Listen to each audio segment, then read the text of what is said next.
when tests and challenges come to you from all sides.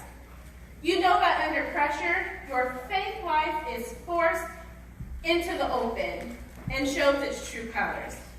So don't try to get out of anything prematurely. Let it do its work so you become mature and well-developed, not deficient in any way.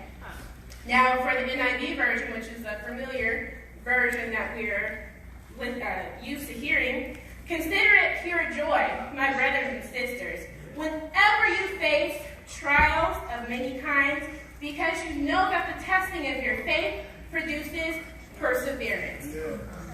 Let perseverance finish its work so that you may be mature and complete, not lacking anything. So there is victory in your patience. There is victory in your faith. Even though strife may occur and opposition may weigh you down, you must remember to stay lifted in prayer and continue to believe that there is a greater plan and purpose outside of your current storm. If you look at the 3 Hebrew boys, they kept the faith in spite of being thrown in the fiery furnace. Sometimes we limit just how far our faith can go. Sometimes we want God to remove the hardship, not understanding that while going through the hardship, that's where God shows you just who he really is and what he can do. Yet with the get it instantly in the 21st century, we lose hope. We lose hope when things don't get done our way. We forget that God can do exceedingly abundantly above all that we can ask or think. We get lost in our own sorrows, and we tend to give up. Yet in James chapter 1, verse 2, it says, to count it all joy, even when you face various trials. For if the 3 Hebrew boys had given up once it was clear that they were going into the furnace, and once it was clear they would not bow out, that is when they had to activate their faith in the fire. Now, this is something to think about, because although we jump, dance, shout, holler, we praise, we love the story of the 3 Hebrew boys, you really have to think they stayed true to their faith regardless. They waited on God, not knowing if and when he would show up. But they activated their faith and they didn't bow out. Their testament was a sight for the king and his people to see. It was a testament to show that even when you suffer persecution and end up in the fire, God will be with you in the fire, and you will come out unharmed. How many of you trust God enough to know that no matter what trials come my way, my faith is what will keep me holding on? How many of you know that? So now let me say this: we act like my faith is there, but to really be in the fire, I don't know about that. So we say it, but when we're actually there, when we're leading up to the place, is your faith still the same? Or, maybe I wasn't supposed to do that. Maybe I was supposed to stay silent. Well, maybe this time I was supposed to bow down and just, talk to God about it later. Maybe this wasn't the way. So, if you say that in spite of, I'm going to keep my faith, then when those trials and those persecution and that opposition happens, you have to remember to activate your faith. Now I want you to take a look at Daniel and the lion's den. Now, who would have thought that this man, who is pretty much King Darius' right-hand man, would end up in the lion's den?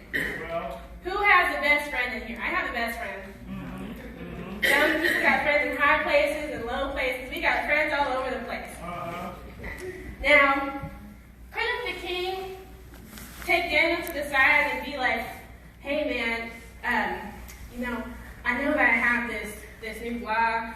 I didn't realize that, that you would, end up possibly going through the lion's den, but I'm going to look out for you. You don't have to go through. King Darius did not do that because the Daniel haters made sure that King Darius stayed true to what his law was. So they said, look, he's praying to his God, and he's not supposed to do that, so he has to go through the lion's den like this is written out. Now, of course, I'm giving you guys the 21st century young adult millennial version. So, plug for Bible study. If you want to see and know all the stories, please go to Bible study. And Sunday school. So, Daniel still had to go through. He still had to go through the consequences of disobeying what the law was. Now, that was the trial that Daniel encountered. Yet he didn't beg and plead with the king to give him a chance. He didn't even deny that, yes, I was praying. Yes, well, I always pray to my God, he didn't do any of that. He didn't bow out. He didn't say, pretty much what he said was, King Darius, just do what you got to do. I'm good regardless. I'm good. Don't worry. Just do you. So, how many of you would react in a content manner when facing persecution? How many of you would try to get out of the situation of being wronged by others? It's so important to even think about the people that might be against you, that might not be for you. Are you going to be content in that matter? I know that I get riled up inside. Oh, you're going to do it? Oh, no, I got something for you. But Daniel didn't do that. Daniel said, it is what it is. Either way, I'm good. So if we can get to that place of being still calm and content and having that faith in God, that regardless of the situation encountered, I'm good, then guess what? You know for sure that you will be good. So Daniel's faith and trust was strong in the Lord, to where his mindset was, in God have I put my trust, I will not be afraid. What can man do to me? Now that is Psalm chapter 56, verse 11. So if Daniel had lost his faith during that time, would it have been able to endure the lion's den? Would it be the same story that we know and live today, where Daniel went into the lion's den and the lions went to sleep, and Daniel came out unharmed? Daniel's faith was a testament to God's grace. And the haters of Daniel, who thought that they had won, ended up losing in the end. Now, if we look at Job, Job was a righteous man. He did no wrong. So, Job's situation was a bit different. So, the devil went to God, and, the devil was bored. So he said, God, and of course, again, it's the 21st century millennial, version of it. So, with this one, this is the book of Job. So, just start from the beginning, read it all through. So, with this one, he was like, I'm bored. Do you have anybody who I can mess with? Anybody, that can shake up some? Who you got? So God was like, okay, well, I have this man over here. Have you considered my servant Job? And so that's how it happened for Job. Suddenly, just out of nowhere, he did nothing wrong, but yet he faced hardships. He faced sickness. He was pretty much a dead man walking. And no one could understand, how could this happen to such a good man? Something is not right with Job. Sometimes when something bad happens to someone, and then you start to speculate, they did something to deserve that. Because there is no way that they should be going through that. And they didn't even do anything to lead up to that point. So that's what Job was dealing with. Job's friends didn't want anything to do with him. Job's wife was upset to where she wanted Job to curse God and die. Yet, Job still trusted God. Yeah. He still had faith to understand there was a reason and a greater plan. And in the end, because of Job's faithfulness, even through all the turmoil and the hard times, God blessed Job with more than what he could have ever imagined. Job didn't ask for anything, but yet God saw how faithful he was, and he gave him more. Yeah. So with these three stories, the key words that resonate are faith, patience, and enduring hardship. Well, even now, we still sing the Godly People song. I don't know if you guys really sing it here too much, but I kind of grew up on all this choir stuff and whatever. But the Godly People song says, "May not come when you want him, but he'll be there right on time." He's an on-time God. Yes, he is. But do we really understand what that means? Do we really understand what it means for he may not come when you want him, but he'll be there right on time? The song's not even a long song, so you can sing the song and you feel good, but when you have to apply it to your real life, that timing is a bit different. It's not the same length as the song. So, are we feeding our faith by fasting and praying and reading the Word, so that when we are experiencing difficulties, when we feel that our time is running out, our faith can still get us through? Now with patience, we live in the get everything quick or have a fit society. Like I've been learning what it means to, I'm going to speak to the manager, and I'm going to get this for discounted, or I'm going to get something for free next time I come. So I've definitely been learning that. But patience is a virtue, which means this is a quality trait. It shows no matter how long something may take, you are able to wait. Sometimes we go through stuff because God wants to see how long can I get you to trust me and not doubt me. This is why it's important in our daily lives to practice patience. Because he may not come when we want him to come, but he's going to be there right on time.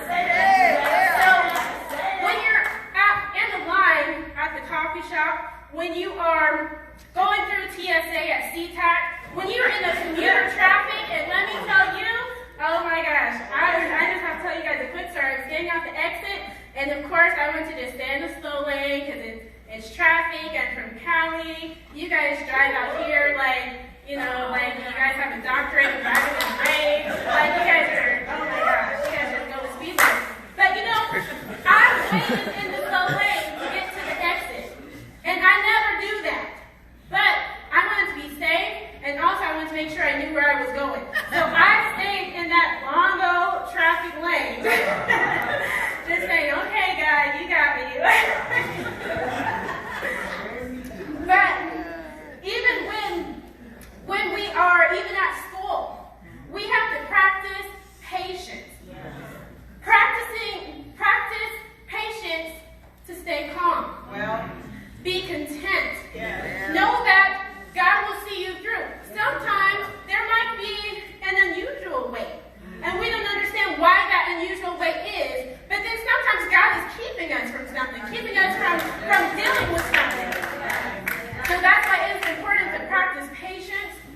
And so if we start complaining, if we start trying to doubt, find our own way, do our own thing, or whatever, we get lost, we lose track, and sometimes we end up in places that, man, I should have waited.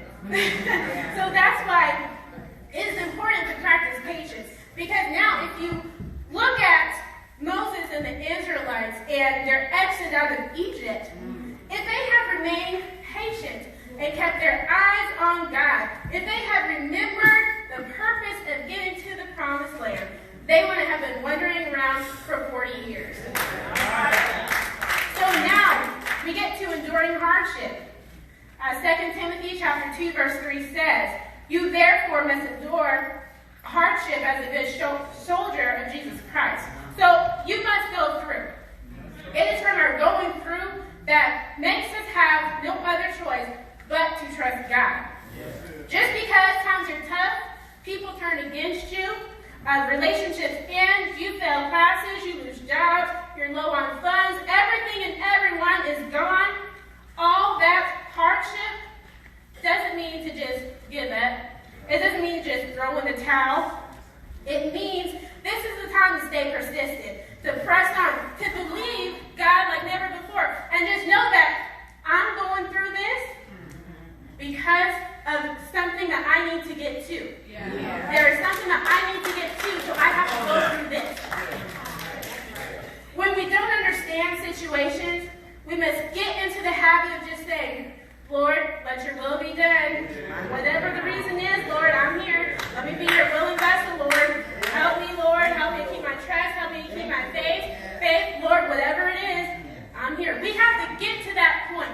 So when situations just seem unusual, you just have to put your faith and your trust in God. You better say that. Now, say that. Jesus had to endure the cross. Jesus had to stay calm. Jesus had to believe that there was still a purpose behind the pain. Yeah. When time was leading up to the cross, Jesus praised God and said in Matthew 26:39, "My Father, if there is," and this is the Message version, "My Father, if there is any way, get me out of this.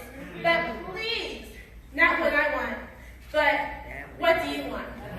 Now, first off, the scripture starts off one way, then it ends another way.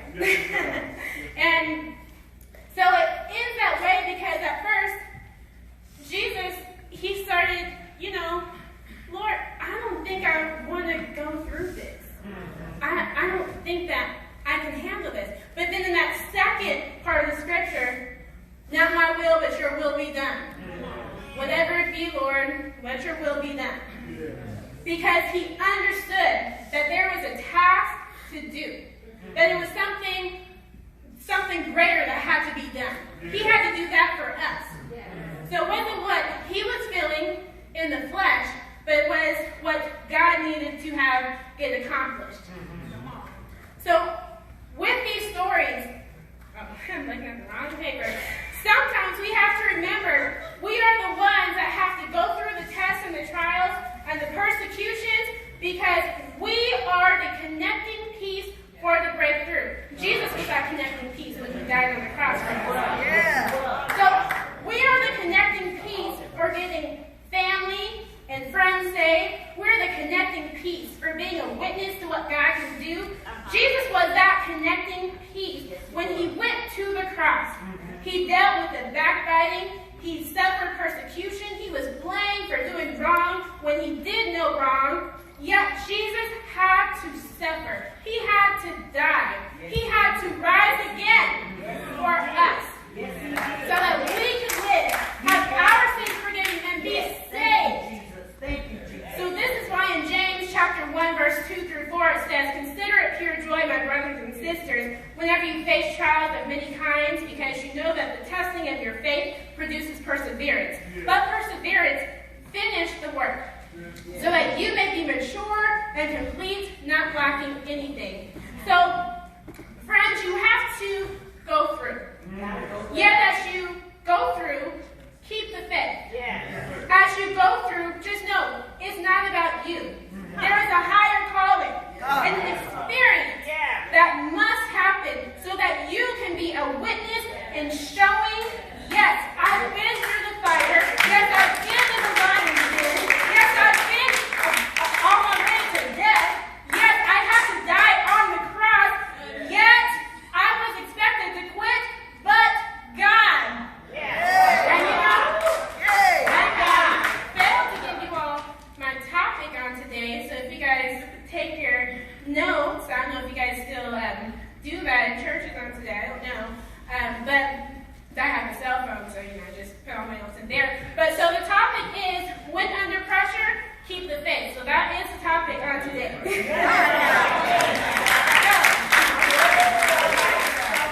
So friends, let us remember, we all have a journey. And in our journey, we through a process. This process is where we must continuously fuel our faith. For it's not just a journey for us to experience. It is a growth opportunity. It is a testimony. It will help draw in the non-believers and make them believers. It is a gateway for greater. So, as I close, and I do really mean that, remember, fuel your faith. We go to the gas station, we got to put gas in your car, or we're not going nowhere. So it's the same thing with your faith. If your faith is low, fuel your faith. How do I fuel my faith? By praying, by reading the Word of God, by coming to church.